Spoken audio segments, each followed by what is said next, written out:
Materi kali ini kita akan membahas topik Martin Luther tetap Katolik sampai meninggal. Sebuah pernyataan yang sering dianggap kontroversial, bahkan ditolak oleh banyak kalangan Protestan sendiri, tetapi justru memiliki dasar kuat dalam teologi Katolik, khususnya dalam pemahaman tentang baptisan, ekskomunikasi, dan identitas gereja sebagai tubuh mistik Kristus. Dalam video ini, kita tidak sedang menyerang siapapun. Kita sedang meluruskan sejarah, membedah teologi, dan melihat realitas gereja dari sudut pandang filsafat teologi Katolik. Mari kita masuk perlahan, tenang, dan mendalam. Bagian 1, apakah benar Martin Luther tidak pernah dibaptis ulang menjadi Protestan? Bukankah kalau seseorang pindah agama biasanya ada ritual masuk agama baru? Nah, ini pertanyaan yang sederhana tapi sangat penting. Secara historis, tidak ada catatan bahwa Martin Luther pernah dibaptis ulang sebagai Protestan. Ia lahir tahun 1483, dibaptis bayi dalam gereja Katolik di Eisleben, Jerman. Dan sampai meninggal tahun 1546, tidak pernah ada peristiwa baptisan baru yang menggantikannya. Mengapa ini penting? Karena dalam teologi Katolik, baptisan hanya satu kali seumur hidup. Katekismus Gereja Katolik pasal KGK 1272 menegaskan, baptisan memberi karakter indelebilis, metrai rohani yang tidak bisa dihapus. Artinya, secara ontologis, secara keberadaan rohani, seseorang yang dibaptis Katolik tetap memiliki identitas sakramental Katolik. Ini bukan soal administrasi, ini soal hakikat jiwa. Dalam filsafat metafisika sakramental, baptisan bukan simbol sosial. Baptisan adalah transformasi ontologis. Dan karena itu, tidak ada agama manapun yang membaptis Luther. Maka secara sakramental, ia tetap Katolik sampai meninggal. Bagian 2, apakah ekskomunikasi berarti seseorang keluar dari gereja? Kalau seseorang diekskomunikasi, apakah ia otomatis bukan Katolik lagi? Ini salah satu kesalahpahaman paling umum.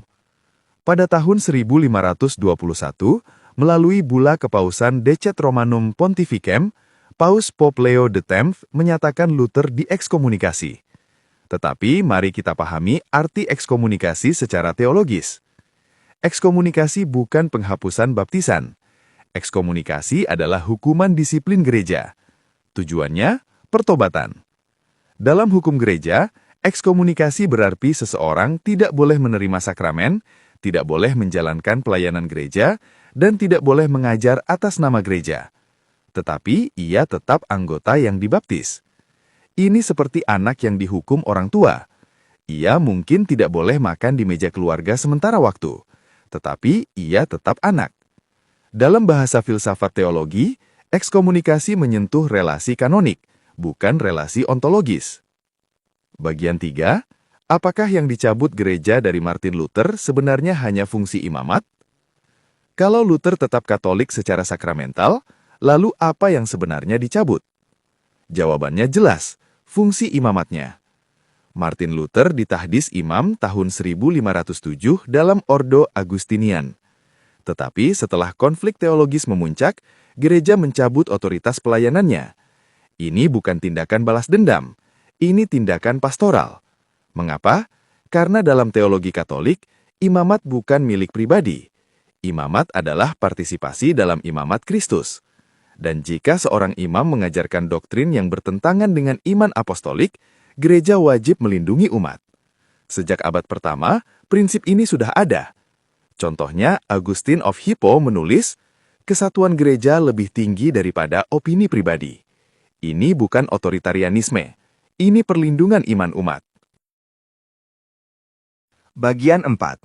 Apakah Luther sendiri merasa masih bagian dari gereja? Ini pertanyaan yang sangat menarik secara psikologis dan historis. Pada awalnya, ya. Ketika Luther mempublikasikan 95 tesis tahun 1517, ia tidak bermaksud mendirikan gereja baru. Ia ingin reformasi internal. Ia masih menyebut dirinya imam Katolik, bahkan teolog Katolik. Konflik membesar setelah peristiwa Diet of Worms tahun 1521. Di sana, Luther berkata, "Di sini aku berdiri."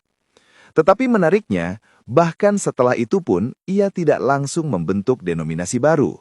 Reformasi berkembang secara sosial politik, bukan sebagai pendirian agama baru oleh satu orang. Ini fakta sejarah penting. Banyak orang mengira Protestantisme dimulai sebagai organisasi formal, padahal awalnya itu gerakan kritik teologis internal. Bagian 5.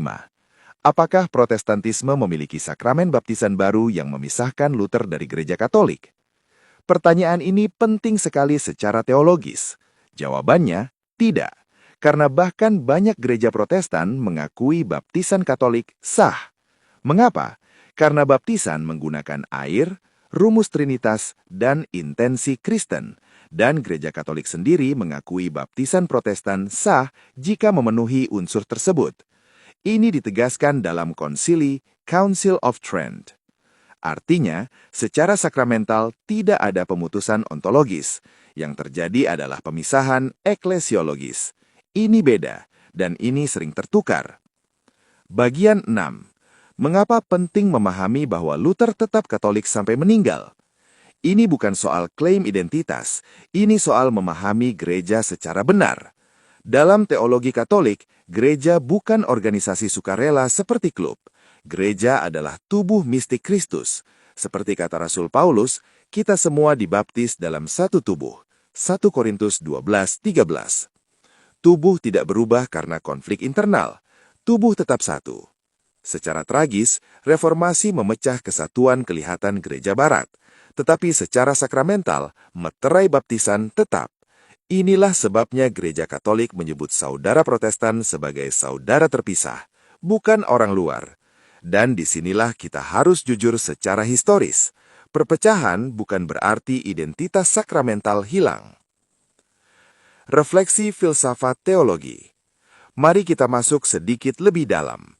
Dalam filsafat teologi Katolik, sakramen bekerja ex opere operato. Artinya, rahmat sakramen tidak tergantung pada kesempurnaan manusia, tetapi pada karya Kristus sendiri.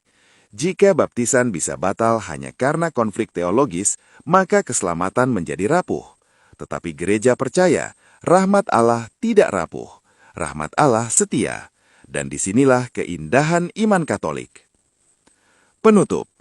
Saudara dan saudari terkasih, memahami bahwa Martin Luther tetap Katolik sampai meninggal bukan berarti menolak sejarah reformasi, tetapi membantu kita memahami gereja secara lebih dalam, bahwa baptisan adalah tanda kesatuan, bahwa ekskomunikasi adalah panggilan pertobatan, bahwa gereja tetap ibu, bahkan ketika anak-anaknya berjalan jauh.